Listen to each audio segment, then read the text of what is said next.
All right, today we are going to continue our study of Jacob. We finished off Abraham last week, if you'll remember, and a little bit of Isaac, and we found out that Isaac doesn't fall far from the tree because last week Isaac passed his wife off as his sister, and it's just one of those things that is about taking care of themselves. Genesis 28:20. Jacob left Beersheba, went toward Haran. He reached a certain place, spent the night because the sun had set. He took one of the stones from the place, put it at his head, lay down at that place, and he dreamed. Madeleine calls this in one of her books, a stone for a pillow. Now, this tells us a little bit about Jacob. Jacob left in a hurry because his brother, remember, had threatened him. His father said, you got to go to your uncle Laban. It also tells us that the journey was not an excessively long one. So I'm leaving tonight. I've got just a quick 3-day trip. My suitcase is 18 inches by 10 inches by 10 inches. All I need, because it's only a couple-day trip. Now, on the other hand, my wife is taking an entire suitcase because while she is there, she will most likely go to Hobby Lobby or one of the other places. So hers will go empty and come back full. I love it when I get to the airport and I'm standing around baggage claim and these tourists come off and each of them has 2 gigantic suitcases. And it looks like they're either moving here or they're going to be here for months. And then you find out they're only going to be here for a week. But, this is when we look at things, we determine how much do I need? Jacob didn't have a choice. I have no doubt that his mom had packed him some food.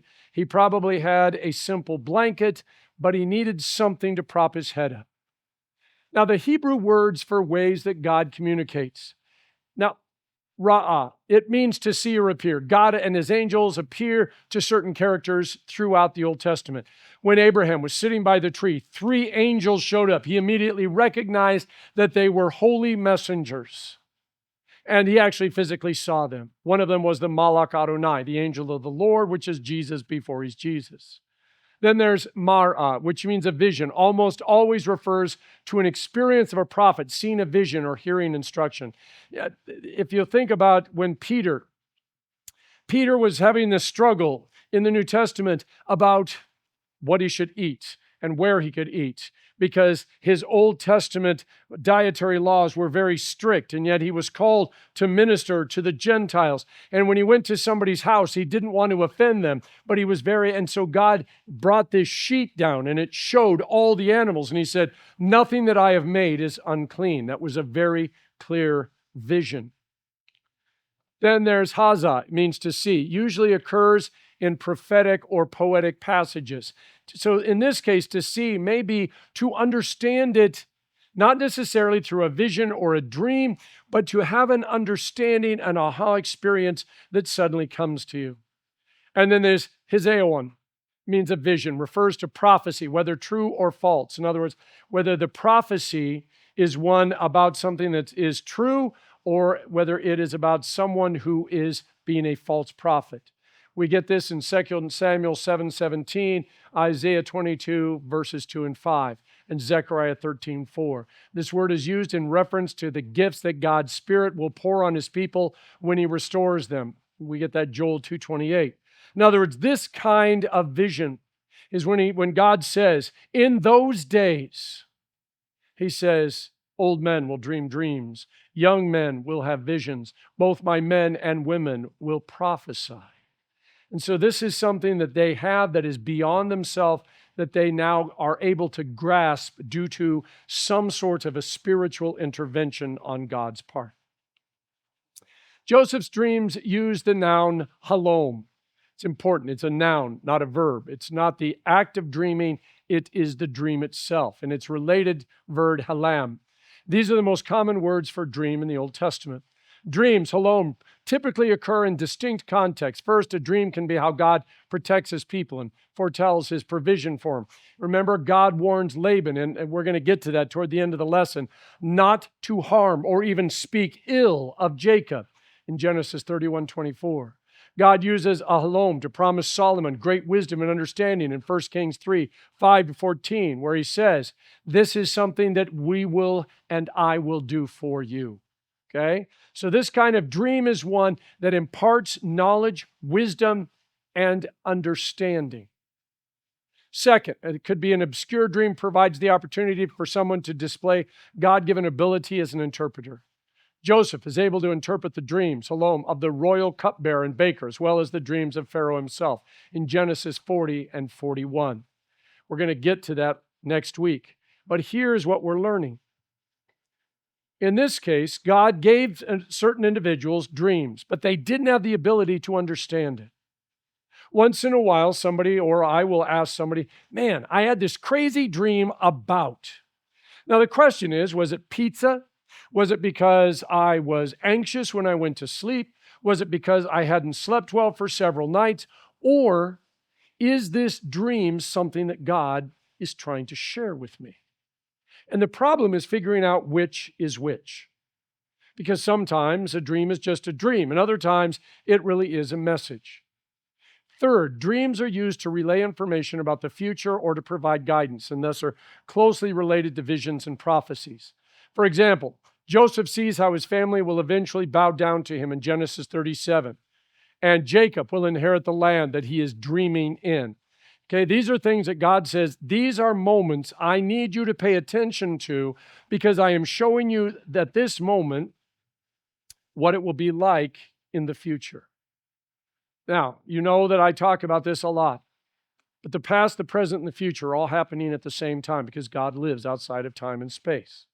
So God is able to actually pick you up, drop you into a moment that is existing, has existed, and will exist to show you what it's going to be like.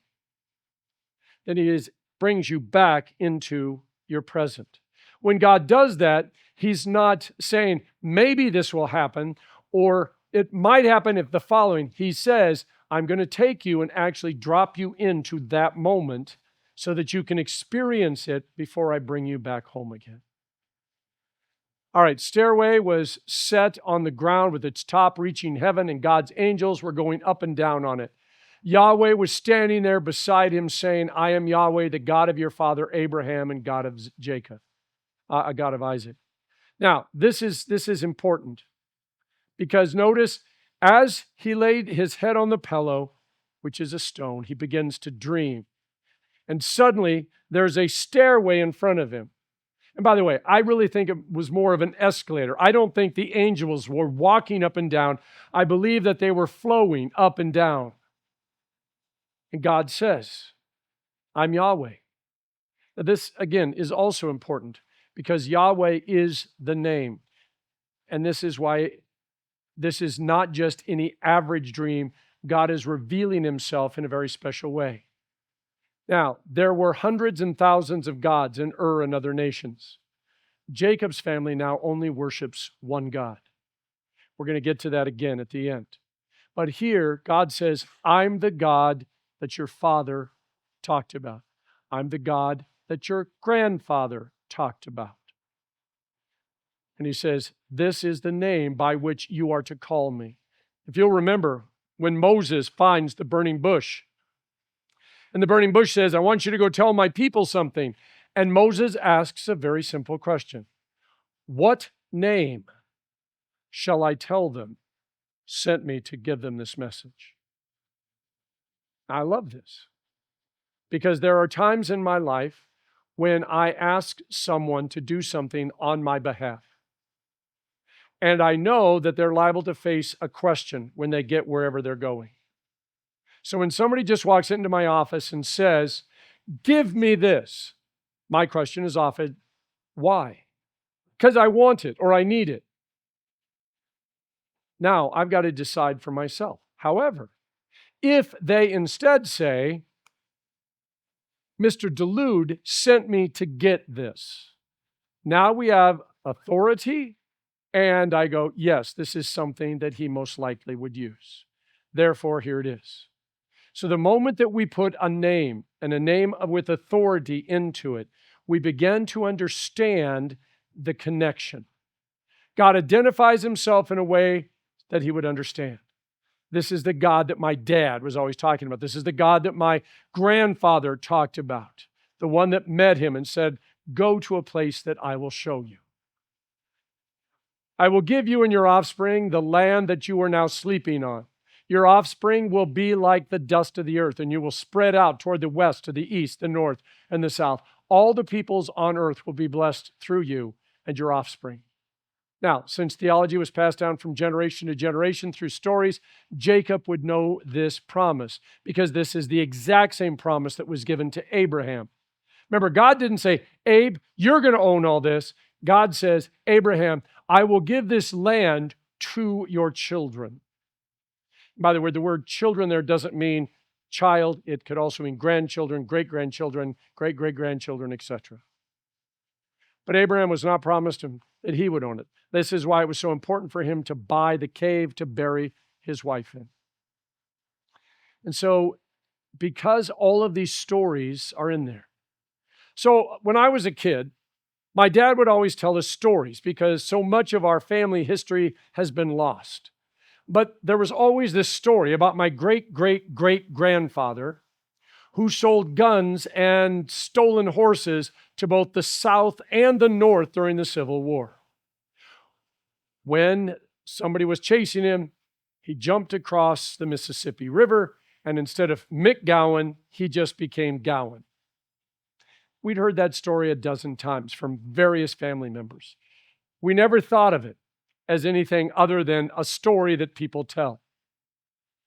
However, I'm 20 years old, was doing some genealogical research, ran into some folks who were up in the Northwest, and we began talking, and they began to say, what can you know? What do you know about your family? And we'll tell you some things. And all of a sudden they say, well, we really don't have a lot of stories, but we've got this story about a great-great-great-great-grandfather who sold horses that were stolen and guns to the South and the North.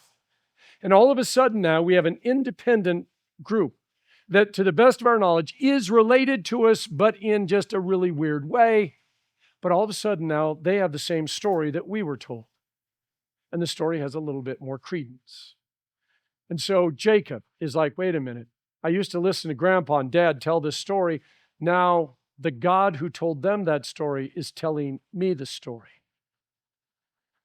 We do not know if he intentionally stole the birthright and blessing so he could be the one who the promise was fulfilled through, or if he was only interested in inheriting the wealth of his family. Okay? But here, God says Jacob is the one who would carry the seed of the Messiah. Now, this is a violation of the way things were supposed to work. Remember, Isaac telling Esau, I've got nothing to give you. Esau is begging him, don't you have anything? And Isaac says, no, I gave everything to your brother. Granted, he cheated me. Granted, he did it by, means that were not correct. But I gave him the blessing, and you gave away your birthright for a bowl of stew. There is nothing I can do for you. And, most of us are looking at this and we're like going, couldn't Esau have taken his brother to court? Couldn't have he gathered the family together and had them make a decision that would have restored? Because the way things were supposed to be, Esau is supposed to receive almost everything and Jacob almost nothing. And now it's the other way around. But now Jacob has fled. And the question is, how is all this going to work out? And yet God shows up and he says, you're going to be the one. Granted, you were born second. I'm violating the rules, but you will be the one through whom I will bring about the promise. God says, look, I'm with you, and I will watch over you wherever you go. I will bring you back to this land, for I will not leave you until I have done what I promised you. It's an interesting statement. I'm not going to leave you until. This doesn't mean God's going to leave as soon as the promise is kept. It is meant as a bereath. This is a one-sided covenant. Remember, a covenant is two-sided. I'll do this if you do that, and you say, I will do this if you do that, and the two of us agree if both of us hold up our part of the bargain. But a bereath is a one-sided covenant. I'm going to do this, period. Now, Jacob doesn't have to worry about God leaving him behind. Doesn't mean it's going to be easy, but God will be with him every single step of the way. Jacob's dream is intimate and personal. God stands beside him as he lies on the ground, promising to be with him wherever he goes. God's revelation comes with his name, Yahweh. By the way, remember, the Jews do not have vowels. Everything was a consonant, which is why today we struggle. This is why, by the way, Yahweh that we use, is also Jehovah. because some said, no, it was mispronounced and they do this. So what they did starting several thousand years ago is they added vowel markings. And so they put these vowel markings in so that they would have a better idea of how to pronounce things. So when my children were taking a little bit of history in Hawaiian, the question became, is it Molokai or Molokai? And one of the people that was teaching him said, well, it has to be this because this one is not a nice saying. So then, anyway, I ran across an article where individuals who have lived there their whole lives said, well, we really don't care because we hear it both ways. Laura, as she was leaving today, I said, my dad was born in Missouri. And she said, why do you say Missouri? I said, because Missouri is how big city folks pronounce it. Missouri is how small town folks. My dad was born in Poplar Bluff, lived on Coon Island. And that's the way we pronounce it. Although, when somebody says Missouri, we don't do a rant and a rave and scream and yell and say, that's not right. But this is how we look at it. So Yahweh is the name. Could it be Jehovah? This is where we are. When we get to heaven, God's going to introduce himself and we're going to know exactly how to pronounce it. Now, alone and in a strange place, Jacob becomes part of an intergenerational promise from God, starting way back with Abraham. Promises of return to the particular land on which he is sleeping, many descendants, and a widespread blessing. Now, when Jacob awoke from his sleep, he said, surely the Lord is in this place, and I didn't know it. He was afraid and said, what an awesome place this is. This is none other than the house of God. This is the gate of heaven. Now, just as Moses thought the burning bush was some kind of theological phone where he could talk to God, Jacob assumes this exact location is holy, which is why God's promise becomes even more important, since Jacob is not going to be setting up house here. But I want you to think about it. We see this so often. This is why in the Old Testament, every time somebody had a moment with God, they stacked up rocks so that when you came across the rocks, you said, something holy took place here. But Jacob, because by the way, he probably didn't pay attention during Sunday school, he actually thought this location was where you beamed up to heaven. Not over there, but right here. And God was limited. This is where the escalator was. He says, I'm going to mark this place so that I can come back here. Now, later, he learns that God is actually going to be with him no matter where he is. God is going to be with his son, Joseph, even when his son is first a slave and then the right-hand man of Pharaoh in Egypt. Early in the morning, Jacob took the stone that was near his head, set it up as a marker. He poured oil on top of it and named the place Bethel. Now, this is Bethel. El is God's name. Beth means house. So this is a house of God. Bethlehem, by the way, where Bethlehem that we talk about, that means the house of bread. Now, previously the city was named Luz. Oil and rocks were important throughout the Old Testament. Olive oil was used to anoint, Exodus 30, verses 23 to 25, part of the grain offerings, Leviticus 2, verses 1 to 10. Kings were anointed with olive oil as a sign that they were chosen by God, 1 Samuel 16:1. Oil was used to sanctify priests, Exodus 29:7. The tabernacle and all its furnishings were anointed with oil in Exodus 40, verse 9. Olive trees grew in Israel, Deuteronomy 8:7 and 8. And the people in that region used oil from pressed olives as people in other cultures might have used butter or animal fats. By the way, you also didn't take showers because there wasn't a lot of water. So people often cleanse themselves with oil. This is why the whole thing with Jesus, when he goes in and Mary anoints his feet with oil. And he says, look, you didn't even bother to wash my feet, but here she is washing my feet with her tears and anointing my cracked, dirty feet with oil. Oil was an important part of Jewish culture because of its many uses.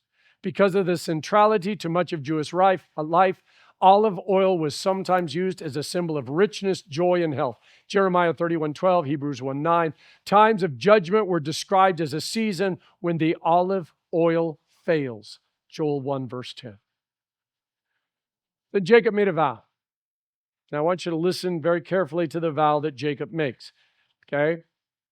If God will be with me and watch over me on this journey, if he provides me with food to eat and clothing to wear, and if I return safely to my father's house, then the Lord will be my God. The stone that I've set up as a marker will be God's house, and I will give to you 1/10 of all that you give me. Two things to note. If and I will give you a tithe. Conditions or reality. This is Jacob. We'll get to what his name means in just a minute, but this is Jacob. He's had this incredible holy moment. And yet I'm still not sure I'm going to worship this God. If he does all the things he promised, then I will worship him. Oh, and if he does all those things, then I will give him a tenth of whatever he gives me. Now, at this point, Jacob is still Jacob. He's got to go through an incredible change. But at this moment, this is health and wealth gospel. Okay, God, tell you what, I'll sign up to be your follower if you do all this. Oh, and by the way, the more you give me, the more you get in return. Now, again, what does God need? If the universe belongs to God, what is it that we could possibly give him? But this is how we often think. Okay, God, if you let me win the lottery, I'll give you 10%. I still get to keep 90%. Well, after the government takes their share, but you give me and I'll give you. If you do everything I ask and everything I expect, God, then I will follow you. All right, historical, theological, cultural aside pops in suddenly, okay? Jacob resumed his journey, went to the eastern country. He looked and saw a well in a field. 3 flocks of sheep were lying there beside it because the sheep were watered from this well. A large stone covered the opening of the well. When all the flocks were gathered there, the shepherds would roll the stone from the opening of the well and water the sheep. The stone was then placed back on the well's opening. So right there in the midst of this story of Jacob and all of this holy moment, we suddenly get this little thing about how you water sheep and how you take care of the well, okay? So Jacob then asked the men at the well, "My brothers, where are you from?" "We're from Haran," they answered. "Do you know Laban, grandson of Nahor?" Jacob asked them. They answered, "We know him." "Is he well?" Jacob asked. "Yes," they said, "and here is his daughter Rachel coming with his sheep." Now Jacob remembered his father's instruction. Remember, he said, "Jacob, I need you to go to Uncle Laban. I need you to find a wife from his family. I want to keep the family lineage clean." Remember, do not take a wife from the Canaanites or any of them, which of course Esau immediately did just to rub it into his dad. Now, the well is also where you did business. It's where you met people. It's where you caught up on the latest news. It's no surprise that Jacob went to find what he was looking for at the well. And when he gets there, there's these people and they've got their flocks of sheep. And he says, "Hey, do any of you know?" And they say, "Yes." And then all of a sudden, one of them says, "Yeah, in fact, we not only do we know Laban, but here comes his daughter." Jacob said, "Look, it's still broad daylight. It's not time for the animals to be gathered. Water the flock, then go out and let them graze." See, Jacob understands sheep. But the men replied, "We can't until all the flocks have been gathered and the stone is rolled from the well's opening. Then we will water the sheep." Now the stone was heavy, probably required at least 2 people normally to remove it. There was an agreement among the shepherds as to when they would water the flocks for the sake of the community. In other words, we're not going to remove the rock, put it back only to have you show up 2 minutes later. Or what happens if I show up and I'm not strong enough to move it? Now I can't do it, so I have to wait for you to show up. I mean, my sheep are thirsty. So they've got this timing worked out. Everybody shows up at this time. Yes, this is the time when normally we would be out in the fields, but this is when we're going to do it. So they're giving Jacob, yeah, we know we should be out in the fields. However, this is when we as a community have agreed that we're going to water the sheep. While he was still speaking with them, Rachel came with her father's sheep, for she was a shepherdess. As soon as Jacob saw his uncle Laban's daughter, Rachel, with his sheep, he went up and rolled the stone from the opening and watered his uncle Laban's sheep. Then Jacob kissed Rachel and wept loudly. He told Rachel that he was her father's relative, Rebekah's son. She ran and told her father. Now, I love this because does anybody see something that I think maybe is a little bit backwards here that would have been a little bit awkward? Well, first of all, he gets excited and he picks up the stone and moves it himself. Okay? He's showing off. Secondly, he waters her sheep for her. You got to pull the bucket up and fill whatever they've got there. So he's showing off and he's saying, hey, Rachel, you don't know this, but I'm related to you, but I'm going to show off and I'm going to water your sheep. Then comes the part that I think is backwards. First he kisses her, then he says, I'm a relative. Okay? I just love that. And this is where we don't know exactly how it played out, but this is how it's recorded. So he kisses her and he says, by the way, we're relatives. Now, the kiss was a traditional family greeting. So most likely it was on the cheek. This is the way they greeted one another. They still do. The weeping was both love at first sight, but also the fulfillment of his father's instruction. Now, he doesn't even bother to ask her, by the way, are you married? He just immediately says, my dad sent me here, told me to find a wife from Uncle Laban's, and look, Uncle Laban happens to have a beautiful daughter named Rachel. This is absolutely perfect. Genesis 29:13. When Laban heard the news about his sister's son Jacob, he ran to meet him, hugged him, and kissed him. Then he took him to his house, and Jacob told him all that had happened. Laban said to him, yes, you are my own flesh and blood, after Jacob had stayed with him a month. Middle Eastern culture pushes family almost over anything. To be flesh and blood is to be accepted as Hanai with all the rights and privileges of actual family. This is one of the things that our soldiers struggled with in Iraq and Afghanistan, where somebody would invite someone into their family, into the house. This person is a bad person. But because they, number one, asked, and number two, there was some sort of family relationship, they had to bring them into the house. So now they become collateral damage. This is part of the Middle Eastern culture that we struggle with. But there, he says, we're relatives. Laban says, you are my sister's child. Laban said to him, just because you're my relative, should you work for me for nothing? Tell me what your wages should be. Now, we're not totally sure what Laban's got in mind here, but Laban had two daughters. The older was named Leah, and the younger was named Rachel. Leah had ordinary eyes, but Rachel was shapely and beautiful. Now, I'm just going to stop there. What do you think that means? Okay. Leah had ordinary eyes. Now, in some translation, it actually says weak eyes. But Rachel was shapely and beautiful. Jacob loved Rachel, so he answered Laban, I'll work for you for 7 years for your younger daughter, Rachel. Laban replied, better that I give her to you than to some other man. Stay with me. So in other words, deal's made. So Jacob worked 7 years for Rachel, and they seemed like only a few days to him because of his love for her. This is a real hallmark love story in the making. Okay, notice how he says this. Jacob says, man, this is fantastic. I would be willing to work longer, but 7 years and the days just flow by, and because all he can think about is being married to Rachel. And Now, do you remember what the name Jacob means? Means heel grabber. In the colloquial, dirty, sneaky thief. One who you cannot trust. Okay?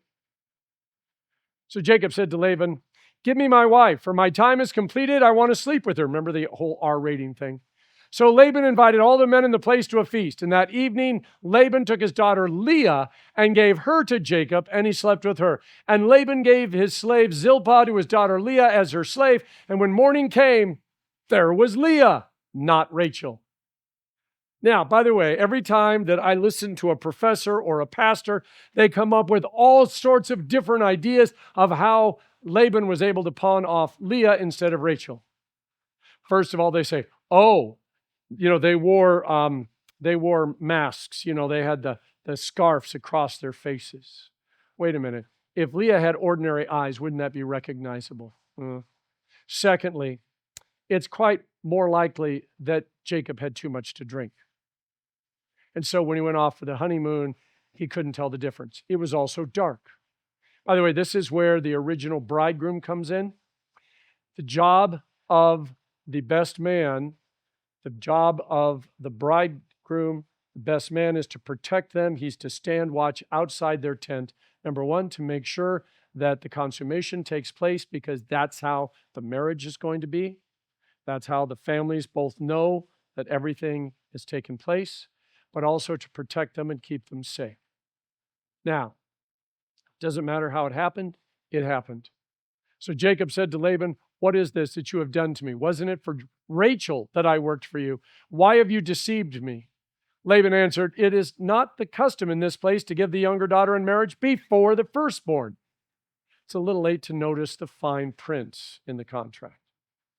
We soon find out that Jacob's work had made Laban a very rich man, and so he needed to keep Jacob around as long as possible. 14 years for 2 daughters, not too great of a price to pay. Complete this week of wedding celebration, and we also will give you the younger one in return for working yet another 7 years for me. And Jacob did just that. He finished the week of celebration, and Laban gave him his daughter Rachel as his wife, and Laban gave his slave Bilhah to his daughter Rachel as her slave. And Jacob slept with Rachel also, and indeed he loved Rachel more than Leah, and he worked for Laban another 7 years. Now, I think you see what's happening here. Culture and tradition in those days was very different. God's command, "Be fruitful and multiply," was taken literally. And so multiply wives and concubines was considered just normal. A man's ability to have many children, Psalm 127:5, that talks about the full quiver, was seen as a symbol of power and blessing. They made a huge deal out of this. Genesis 29:31, when the Lord saw that Leah was unloved, he opened her womb, but Rachel was unable to conceive. Leah conceived, gave birth to a son, and named him Reuben, for she said, "The Lord has seen my affliction. Surely my husband will love me now." Now Leah gives birth to 4 male children. Meanwhile, Rachel has 0. Remember Abraham and Sarah. Okay?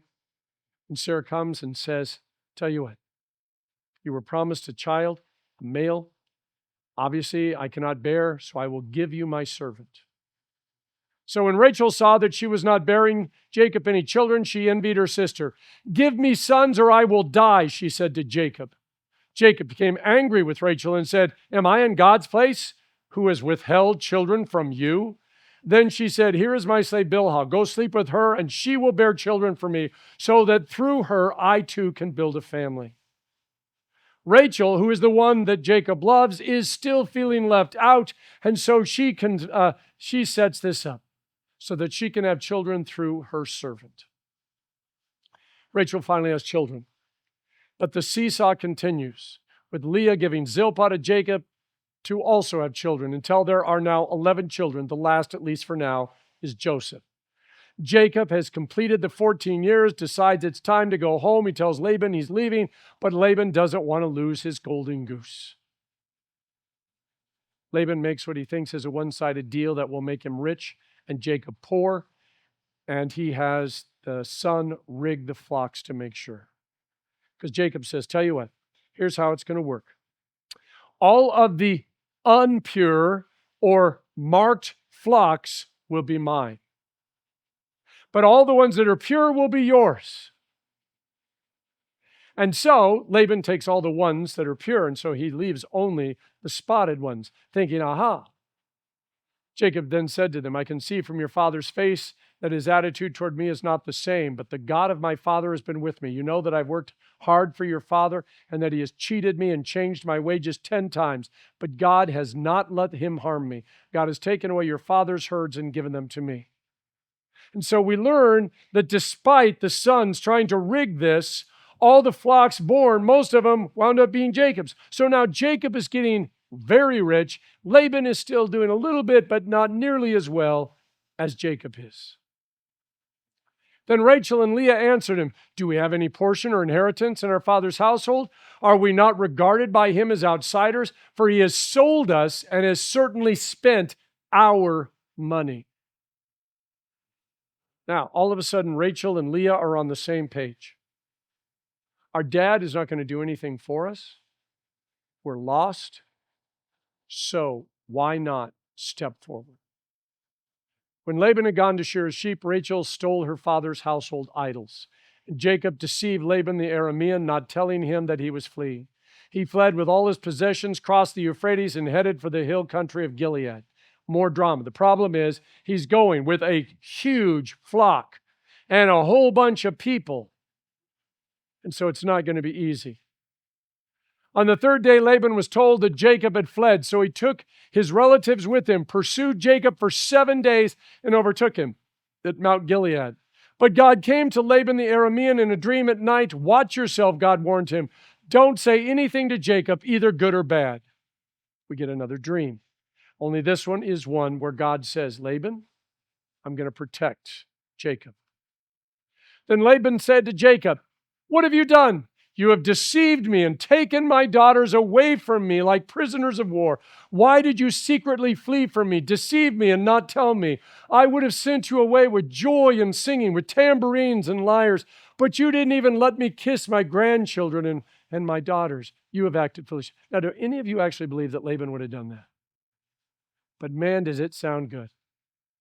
I could do you great harm. But last night the God of your father said to me, watch yourself. Don't say anything to Jacob, either good or bad. Now you've gone off because you long for your father. But why have you stolen my gods? Now this is interesting again. Laban admits, I had a little meeting with your God last night, the God that your dad and grandfather worship. I know you want to go home. Why did you steal my gods? Now, by the way, to the best of our knowledge, Jacob didn't know anything about this. By the way, the gods could have been made out of precious jewels, gold, silver. So in other words, it's possible that Rachel was still worshiping those gods, which we're going to learn about in a few seconds. But it's also possible that they were worth something, and Rachel thought, well, you know what? If this doesn't work out so well, at least I'll have my dowry back. So Laban went into Jacob's tent, then Leah's tent, and then the tents of the 2 female slaves, but he found nothing. Then he left Leah's tent and entered Rachel's. Now Rachel had taken Laban's household idols, put them in the saddlebag of the camel, and sat on them. Laban searched the whole tent, but found nothing. She said to her father, Sir, don't be angry that I cannot stand up in your presence. I'm having my period. So Laban searched, but could not find the household idols. Now in those days, by the way, there was a thing called the red tent. When a woman was having her time of the month, she was expected to leave the community. She was to go over there, and she was unclean during that time. And a sacrifice eventually has to be made in order to restore her back to being pure. Then Jacob became incensed and brought charges against Laban. What is my crime, he said to Laban. What is my sin that you have pursued me? You've searched all my possessions. Have you found anything of yours? Put it there before my relatives and yours, and let them decide between the two of us. Now Jacob says, I'm calling on our families to become the jury. This is now about family honor. You accused me of something. You can't find it. So now I'm asking our families to judge between the two of us. For 20 years, I've worked in your household, 14 years for your 2 daughters, and 6 for your flocks. And you have changed my wages 10 times. If the God of my father, the God of Abraham, the fear of Isaac had not been with me, certainly now you would have sent me off empty-handed. But God has seen my affliction and my hard work, and he issued his verdict last night. Then Laban answered Jacob, the daughters are my daughters, the sons my sons, and the flocks my flocks. Everything you see is mine. Now that's an interesting concept. We made a deal, but now the deceiver is the one who was deceived. But what can I do today for these daughters of mine, or for the children they have borne? Let's make a covenant, you and I. Because he begins to realize that there may be something. Because remember, he's not accepting that the God of Abraham, Isaac, and now Jacob are going to be the only God. But he's saying that it's possible that this God has power. So he says, tell you what, let's speak a truce. Now, let it be a witness between the two of us. Now, Laban's going to try one last thing to win it all, okay? Laban said, this mound is a witness between you and me today. Therefore, the place will be called Gilead and also Mizpah. For he said, may the Lord watch between you and me when we were out of each other's sight. By the way, if you mistreat my daughters or take other wives, though no one is with us, understand that God will be a witness between you and me. So he's threatening Jacob. I had to laugh because when I was in high school, they would sell hearts with the saying, may the Lord watch between you and me when we are out of each other's sights. And the boy wore one half of the heart, and the girl wore the other half of the heart. Now, of course, most of us were biblically illiterate. So when we just said Mizpah, we go, oh, it's about love. No, it's between Jacob and Laban. And it's a threat, not a promise. But, it's amazing when somebody's biblically illiterate how you can sell them whatever you want. Laban also said to Jacob, look at this mound and the marker I have set up between you and me. This mound is a witness and the marker is a witness that I will not pass beyond this mound to you, and you will not pass beyond this mound and this marker to do me harm. The God of Abraham and the gods of Nahor, the gods of their father, will judge between us.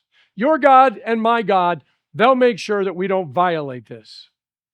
Laban worships the God of his father, the one Terah and Abraham worshipped when he was still an idolater in Ur of the Chaldees.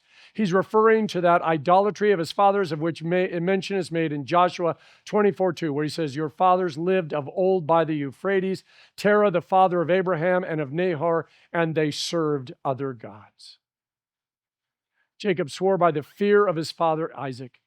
Then Jacob offered a sacrifice on the mountain and invited his relatives to eat a meal. So they ate a meal and spent the night on the mountain. Laban got up early in the morning, kissed his grandchildren and daughters and blessed them.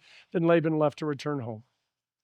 Notice, Jacob does not swear by the God of Nahor or Terah, but he swears by the God whom his father fears and worships, the one who came to him in a dream. This begins to be the turning point in Jacob's life. Whereas he, up until this moment, was not 100% sure what was going on, he has now seen that God, who made a promise, has been following and taking care of him, and now even so protected him, and is providing enough of a threat to Laban that Laban finally backed off and said, tell you what, let's create a dividing point. I don't go over there, you don't come over here, and we'll be okay. All right, we'll pick up next week, finish the story of Jacob, and then move on Palm Sunday to someone new.